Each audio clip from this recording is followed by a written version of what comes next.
Hi, this is Sean D'Souza, and you're listening to the 3-Month Vacation Podcast.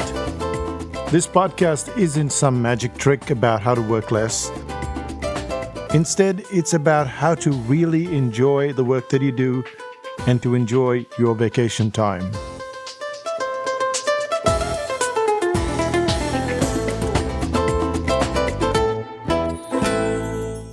Hi, it's Sean, and you're listening to the 3-Month Vacation.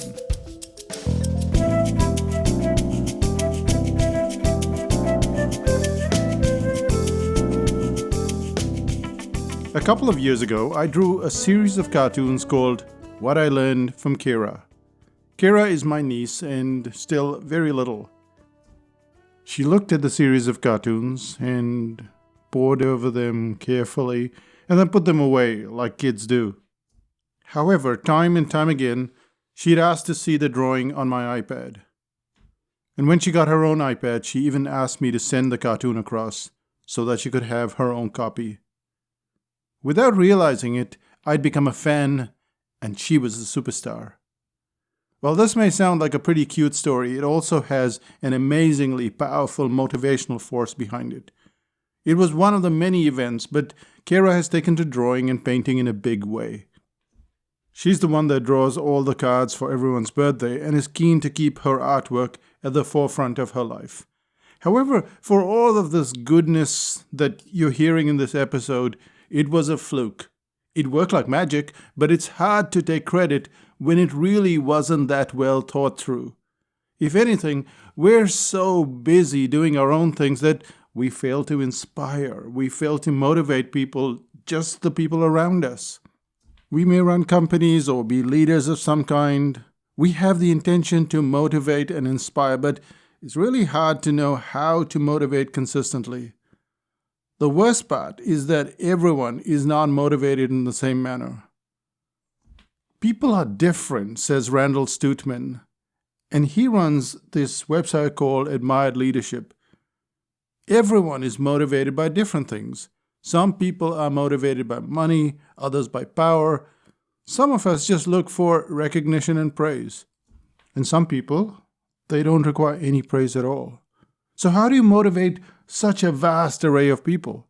And then when we go on the other side and we look at criticism, some people get motivated by criticism. It motivates them to do more. That same criticism might work quite differently for another person. They feel dejected, they feel singled out. It undermines their ability to focus.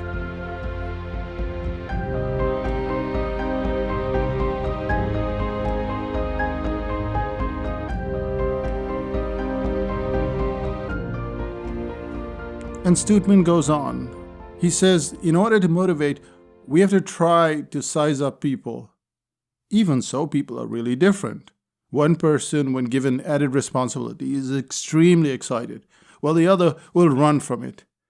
Even incentives such as monetary, affection, or resources can act as a motivational factor, but the problem is that it arises time and time again. The way we deal with motivation is that we size people up and then we decide you need more incentive, or you need more autonomy, or you need more control, which seems to be theoretically perfect, but it's very tough to size up every single situation. And the answer lies in something slightly unusual, and it's called being a fan. Yes, you heard it right, just being a fan. And the way Stutman explains this concept is through a golf story. He talks about Tiger Woods, about the time when Tiger Woods was at the top of his game and free of all the scandals that came shortly after. This was 2005, and he had formidable skills. He worked them amazingly well under pressure. And we're taken in this story to Augusta, which is one of the premier golf tournaments in the world. And Tiger Woods has got himself in a truckload of trouble. He's hit his shot in what is considered the collar. Even if you know nothing about golf, and I know nothing, Tiger Woods is in a royal mess. At which point, Tiger Woods pulls off a miracle. He hits the ball, which rolls up to the side of the hill and then trickles back down to the hole. At this moment, the crowd goes a bit cray-cray, as Kira would say, And they start to jump, they scream, they hoot, they holler, and the ball slowly moves towards the cup. And the volume and the activity of the crowd just crescendos. However, the ball doesn't quite get to the cup right away. It sits on the edge for 2.2 seconds, and then it drops right into the cup.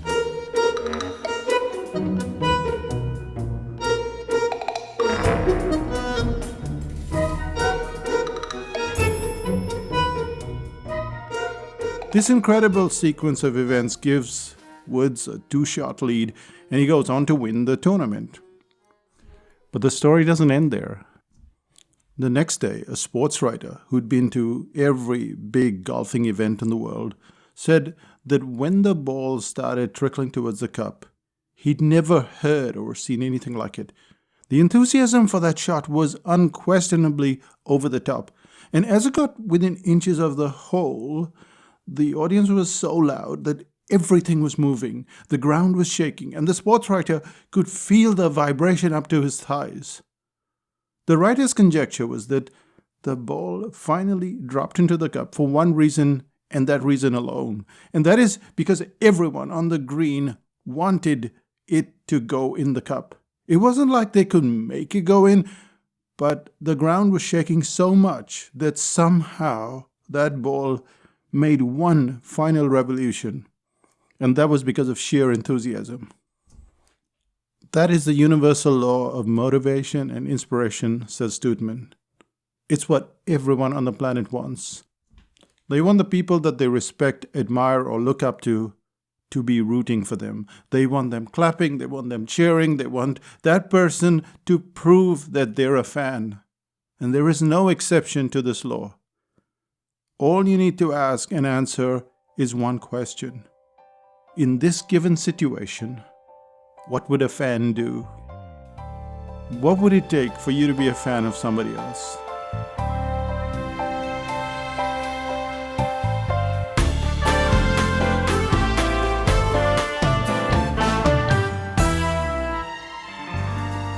When the final situation is a win, when the team wins, then everybody can be a fan. It's easy to be a fan. But what if things go horribly wrong? What if your team doesn't meet its goals? What if your kid doesn't get good grades after all?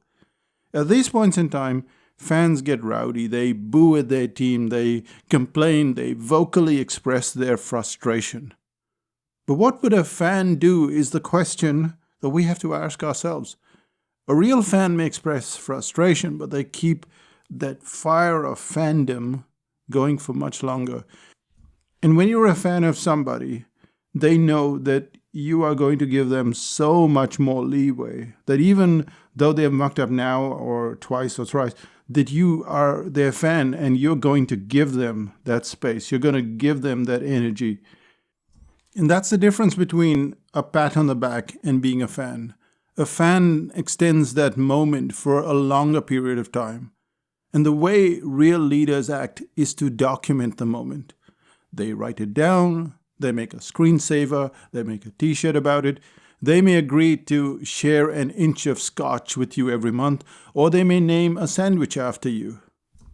All these methods might seem very trivial, but when things turn to custard, the person can go back and they can read that little card that you send them. And they can feel the energy of that one-time victory. And they can feel it over an extended period, even through the criticism that follows a failure. You don't have to be a CEO to be a fan. Maybe someone mows your lawn. How about complimenting them by giving them a box of biscuits? Perhaps your employee needs a bit of encouragement. How about writing them a tiny note? And even on a busy day, that's all it takes. A tiny doodle on a piece of paper is something that stays permanent. I tend to have some markers near my desk, and I have a stack of blank postcards. And I try and become a fan of someone as often as I can, perhaps every day.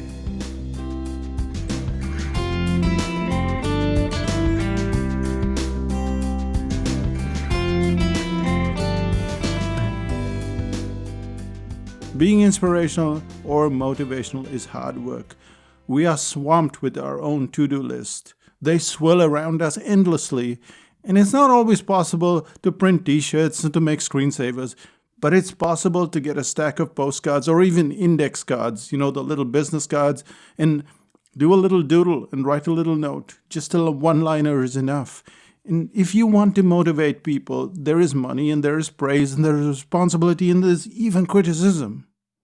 Yet the one thing that people remember is your extended fandom. And you can ask Kira. She still glows with pride when I talk about what I learned from her. I'm her fan, and she knows it. And that brings us to the end of this podcast, and it's the last podcast for the year before we run into all of the reruns. It's also been the most difficult podcast to record because, I don't know, I just kind of took a break, and the break became a longer break, and now we're coming to the end of the year, and it just doesn't feel like I need to do any work.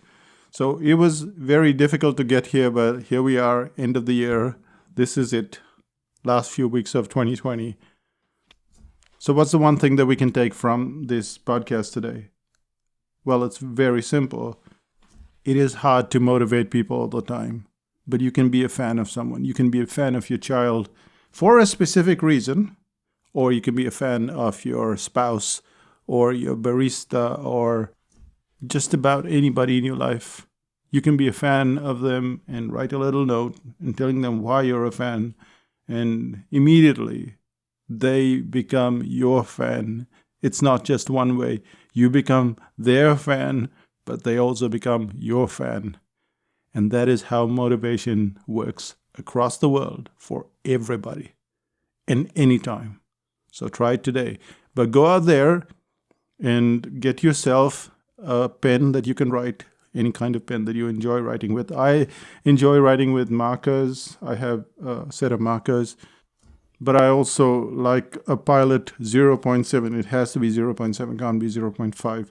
So get yourself a pen that you enjoy writing with, and then some business cards, blank ones, and they're the best probably, and then send out those things to people or give it to them. That's pretty much it from Psychotactics Land and from 2020.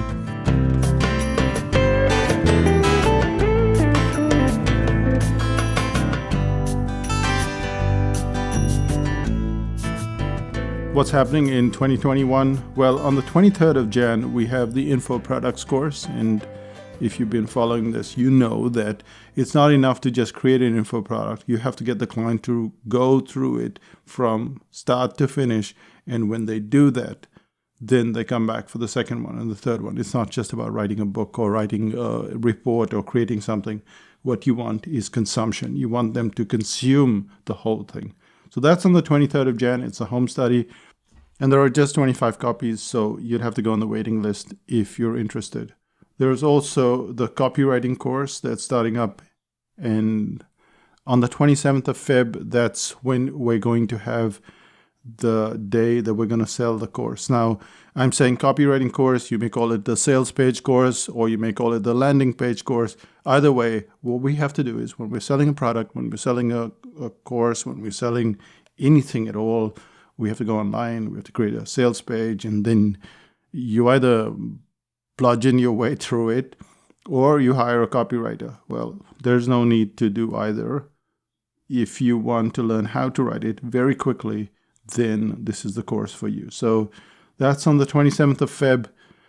That's pretty much it for the first couple of months. I'll see you in 2021, and I'll say bye for now. Bye-bye.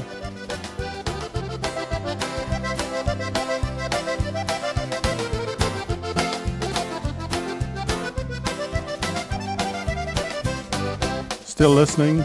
Well, I said that this was the most difficult podcast to record because I have a lot of ideas. I have probably 10 or 15 ideas, but somehow I have to make them coherent so that they can be used for the podcast, and I haven't done that.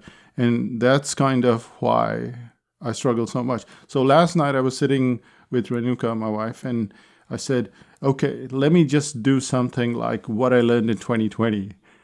And I turned to her and said, what do you think I learned in 2020? And she said, I don't know what you learned in 2020 because you should be thinking about what you learned in 2020. But here's what you learned for 2021. You learn not to ask Renuka what you learned in 2021. So that's pretty much it. No help there at all. Bye for now. Bye-bye.